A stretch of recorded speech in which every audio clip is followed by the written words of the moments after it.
Hello everyone. तो आज करेंगे हम क्वेश्चन नंबर 29। 28 तक हमने कर दिए।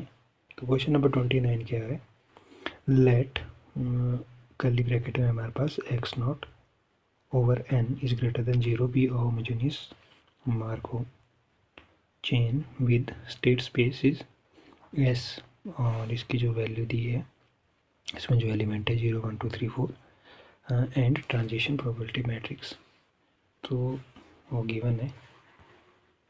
तो इसमें क्या है, जो हमारा लेट अल्फा है वो क्या कर रहा है, denote the probability that starting with state 4 and chain will eventually get observed in closed class 0,3। Then the value of alpha हमारे को फाइंड करनी है। तो इसका आंसर क्या होगा, तो इसका मैं आपको डायरेक्ट आंसर बता देता हूँ। इसका जो राइट आंसर है वो है ऑप्शन डी 10/21। ये मैंने खुद भी सॉल्व नहीं किया है, तो आपने एक बार ट्राई करके देखना है। तो इसका मैंने आंसर बता दिया, आंसर इसका 10/29। तो क्वेश्चन नंबर 30 करते हैं हम। तो क्वेश्चन नंबर 30 जो है, इससे पूछा गया number of group homomorphism from z/150z to z/90z is. तो इसका सॉल्यूशन करते हैं। तो सबसे पहले इसमें जो कॉन्सेप्ट यूज होगा उसका थोड़ा पढ़ लेते हैं। इफ़ जो z/nz है, क्योंकि इस फॉर्म में दिया हमारे को क्या दिया, z/150 z इस तरीके से दिया, और सेकंड दिया हमारे को z/90 z, ठीक है, इस तरीके से दिया। तो हमने बोला कि जो इसका कॉन्सेप्ट है, कॉन्सेप्ट क्या हो है कि if z/nz and z/mz are the cyclic groups, the number of group homomorphism from z/nz to z/mz is given by. तो किस तरीके से निकलेंगे, number of homomorphism is equal to जो जीसीडी है जो n और m की, मतलब कि 150 और 90 की, ठीक है, वो फाइंड करनी है हमारे को।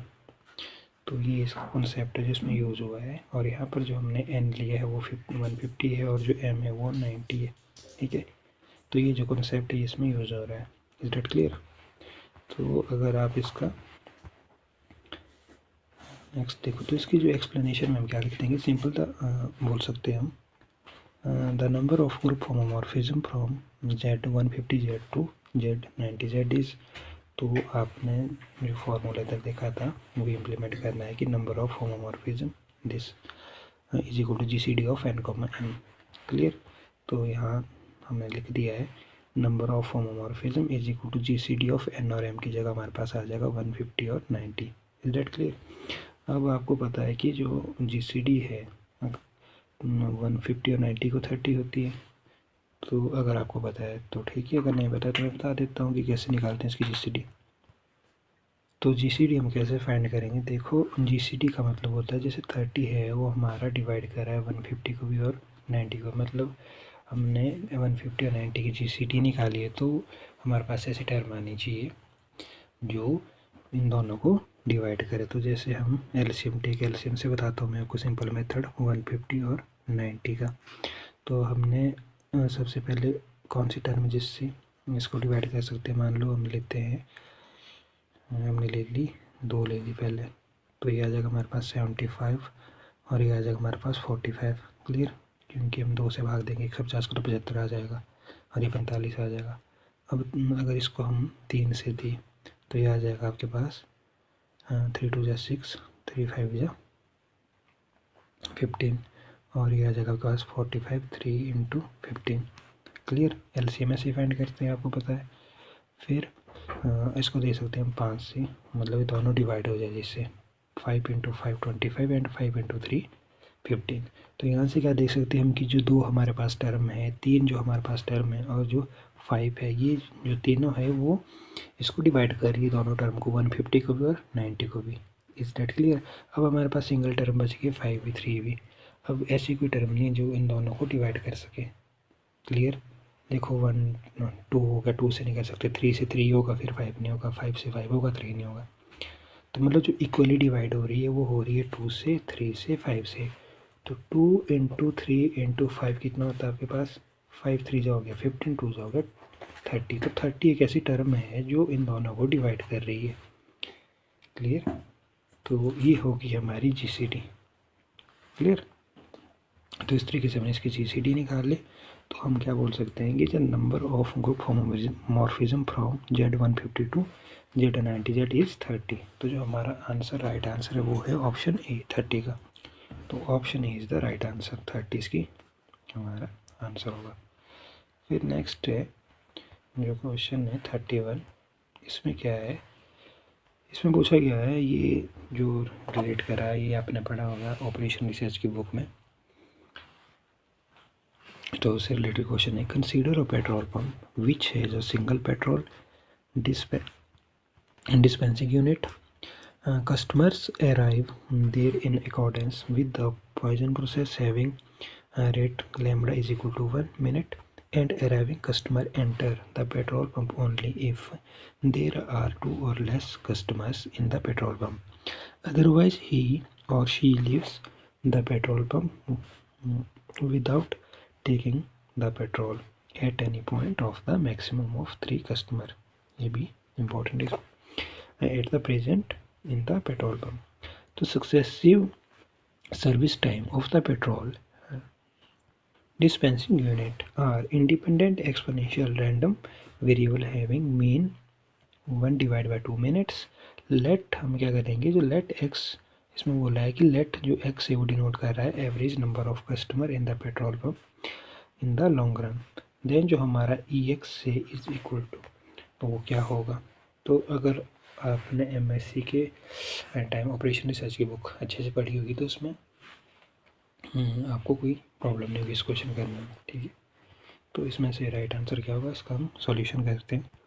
इसमें अगर आप कॉन्सेप्ट देखो तो इसमें जो हमारा कॉन्सेप्ट यूज होगा, द वैल्यू ऑफ जो ex हमारे से पूछा है वो कैसे निकलेगा। इसमें 0 multiplied by P naught plus 1 multiplied by P1 plus 2 multiplied by P2 plus 3 multiplied by 3 multiplied by P3।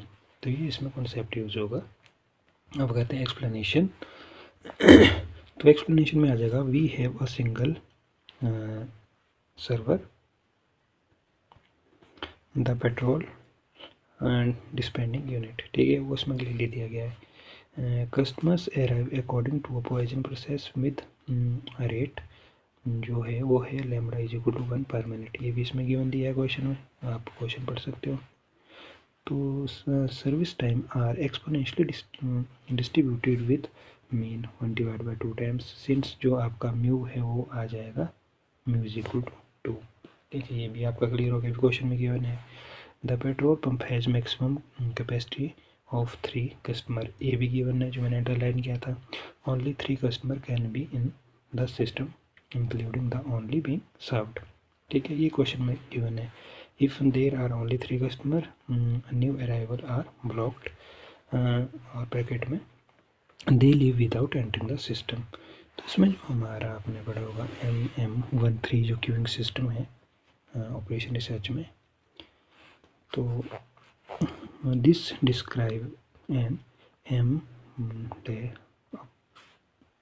MM13 queuing system with arrival rate आपको गिवन है लैम्बडा इज इक्वल टू 1, और सिंस जो हमारा सर्विस रेट है वो है lambda mu is equal to 2 and a system of capacity 3 maximum 3 customer. तो अब हम क्या कर लेंगे कि लेट जो हमारा स्टेट एक्स है वो डिनोट कर रहा है number of customer in the petrol pump. तो आगे हमारे पास 0 1 2 और 3। तो next, the system has finite capacity so maximum number of customer at any time is 3। ये भी क्लियर हो गया आपको। The number of modeled as birth death process, this is most important, ये इसमें यूज होगा। बर्थ डेथ प्रोसेस आपने पढ़ा होगा, ठीक है, क्यूबिक थ्योरी में ऑपरेशन रिसर्च की बुक में। विद द फॉलोइंग ट्रांजेक्शन, इसमें आपको पता है कि जो हमारा अराइवल रेट है लैम्बडा इज इक्वल टू 1 है, सर्विस रेट है आपके पास म्यू इज इक्वल टू 2, और हम बोल देंगे लेट जो Pn है be the steady state probability that there are n customers in the system. तो हमारे को क्या चाहिए, we need to find P0 P1 P2 P3 जो हमने कॉन्सेप्ट यूज़ किया था उसके अकॉर्डिंग। ठीक है, the probability for 0 1 2 and 3 customer in the system. तो using the birth death process relation we get, तो आपने एक रिलेशन पढ़ा होगा तो उसमें आप इस तरीके से क्वेश्चन करते थे। तो हमारा जो फर्स्ट आ जाएगा वो आ जाएगा P1 divide by P not, this is lambda over mu, और ये आ जाएगा आपके पास 1/2। P1 ओवर पी नॉट क्या आ जाएगा आपके पास लैम्बडा ओवर म्यू। अब लैम्बडा की वैल्यू है 1 और जो आपके पास म्यू की वैल्यू वो है 2। ठीक है, लैम्बडा की वैल्यू 1 होगी, म्यू की वैल्यू 2 होगी। इसी तरीके से जो आपका P2 ओवर P1 निकलेगा वो भी निकलेगा लैम्बडा ओवर म्यू। अब लैम्बडा की वैल्यू आपको पता है 1 है और म्यू की वैल्यू 2 है, तो पुट कर दी। P3 डिवाइड बाई P2 आ जाएगा लैम्बडा ओवर म्यू, तो ये आ जाएगा आपके पास लैम्बडा की वैल्यू 1 है, म्यू की वैल्यू 2 है। तो जो ये क्वेश्चन है वो आपने MSc में जब कर रहे थे उस टाइम पढ़ा होगा या पढ़ेंगे आप अगर आप बिगिनर हैं। तो ये उसमें बट प्रोसेस में इस तरीके से आप क्वेश्चन करते हो। क्लियर? तो यहाँ से हमारे पास अगर आप देखो तो जो P1 है, यहाँ से हम P1 की वैल्यू कैसे निकाल सकते हैं।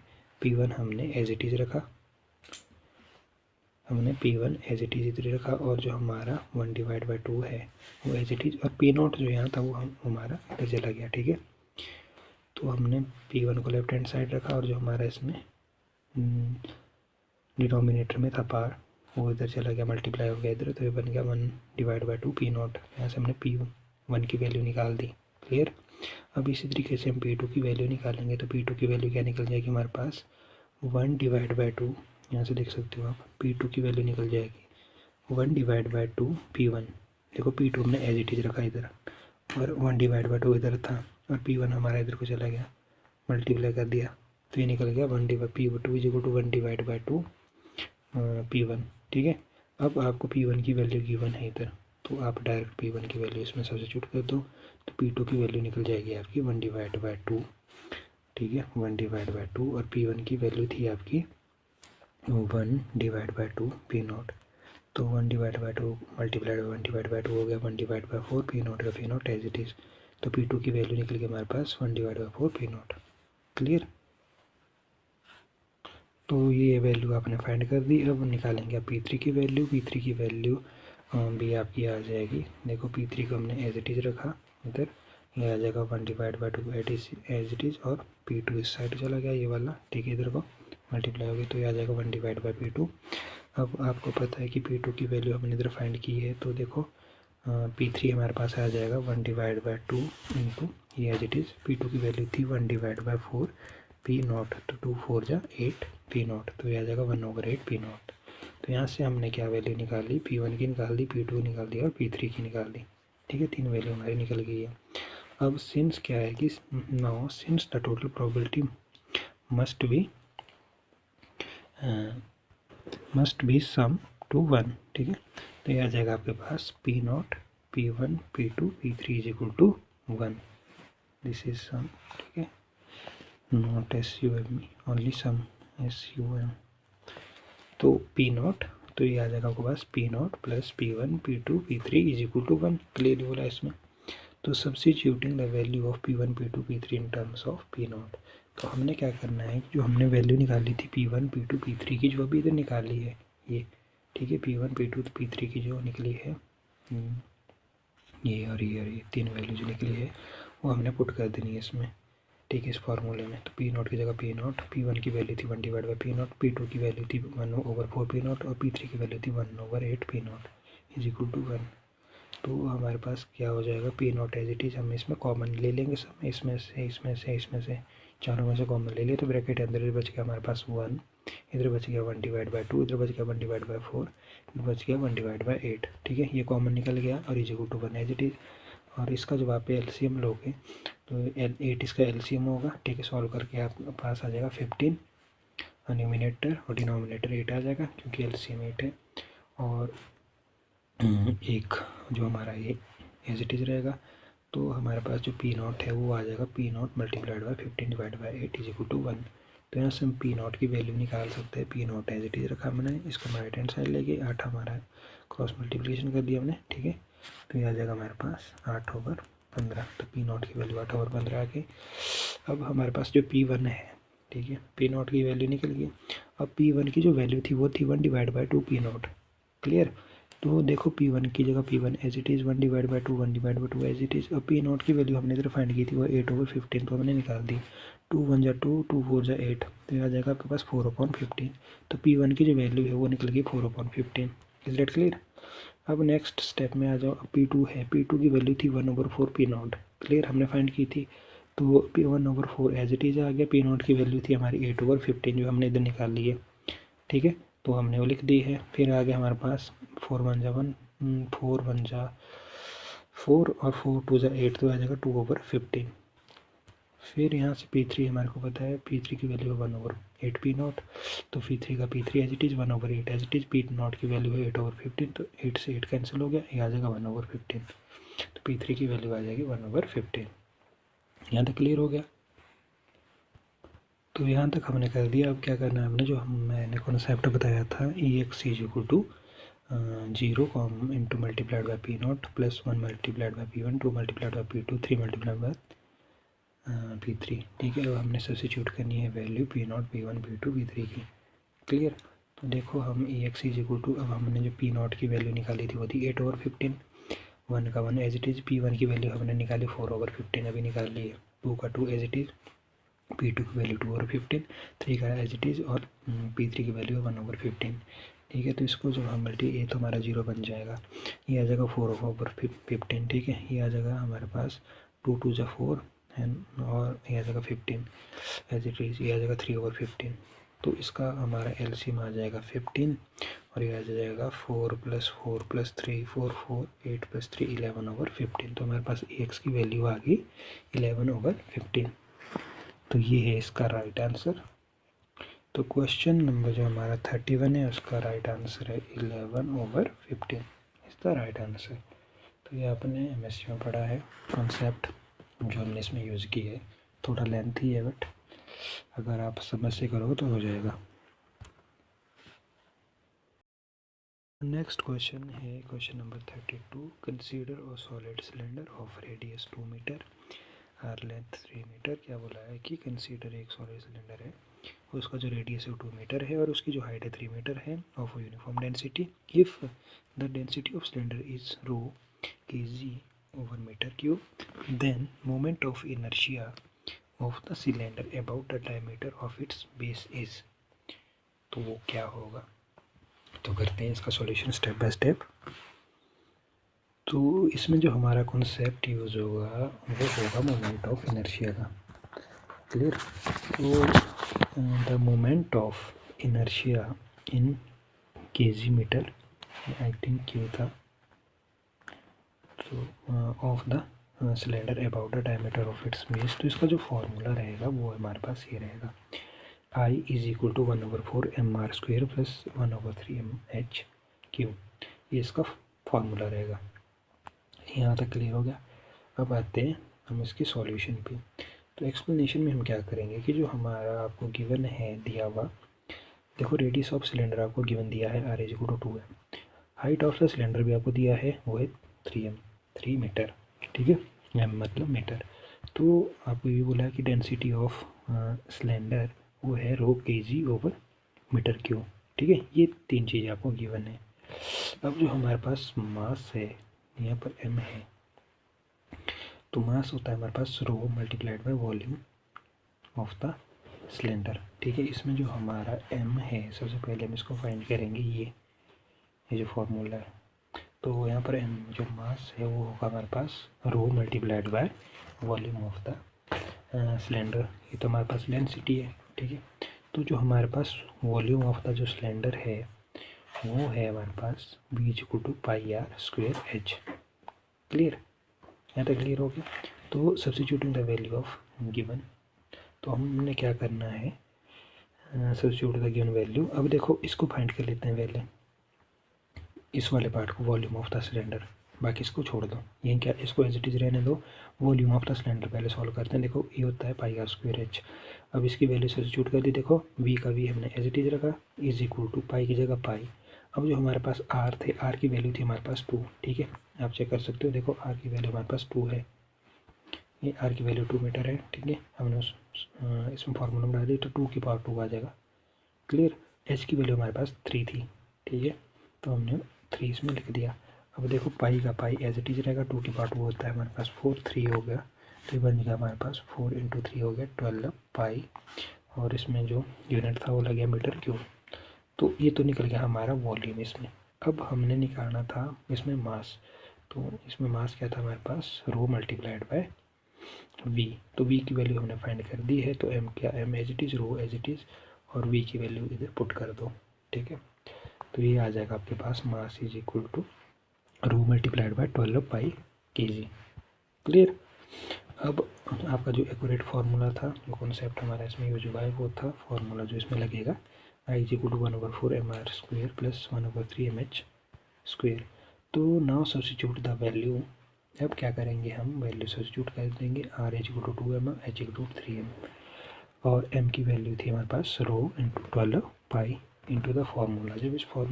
जब इन टर्म्स को हम फार्मूला में सब्स्टिट्यूट करेंगे तो 1/4 एज इट इज़, m की जगह आ जाएगा हमारा रो इंटू 12 पाई, ठीक है, और आर स्क्वेयर की जगह आ जाएगा हमारे पास 2 का स्क्वेयर, क्योंकि आर की वैल्यू 2 है तो 2 का स्क्वेयर हो गया, क्लियर।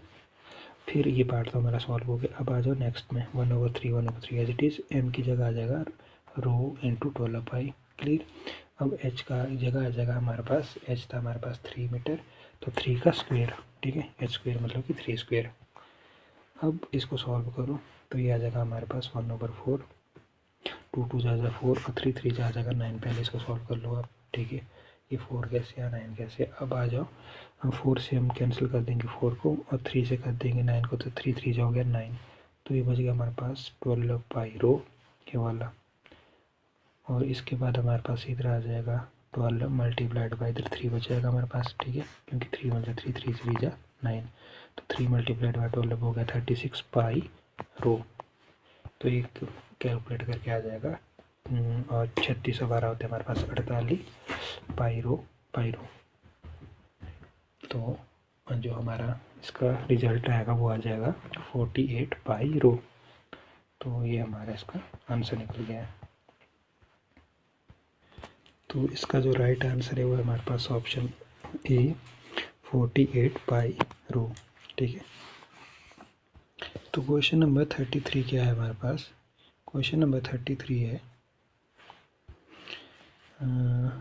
लेट एस जो है हमारा, ठीक है, is equal to curly bracket के अंदर है जो एक्स से बिलोंग कर रहा है R, such that x is greater than 1 and 1 minus x की पावर 4 ओवर 1 माइनस एक्स की power 3 is greater than 22, which of the following is true. तो इसमें जो हमारा कॉन्सेप्ट यूज होगा, मैं थोड़ा आपको अर्ली बताऊंगा कुछ चीज़ें। तो हमारा जो कॉन्सेप्ट होगा उसमें होगा हमारे पास, इसमें देखो बाइजेक्शन काफ़ी यूज हुआ है, तो बाइजेक्शन के बारे में देखते हैं कि बाइजेक्शन क्या होता है हमारे पास। बाइजेक्शन होता है वो होता है हमारा 1 to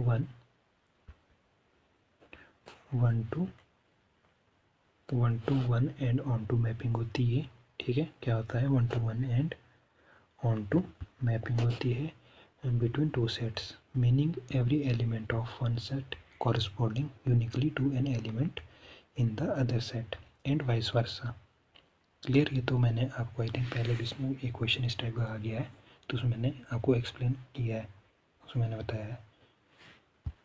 तो जो हमारा सिंस एस है वो क्या है, is an infinite and uncountable set, it has same cardinality as R, तो therefore there exists a bijection between S and R।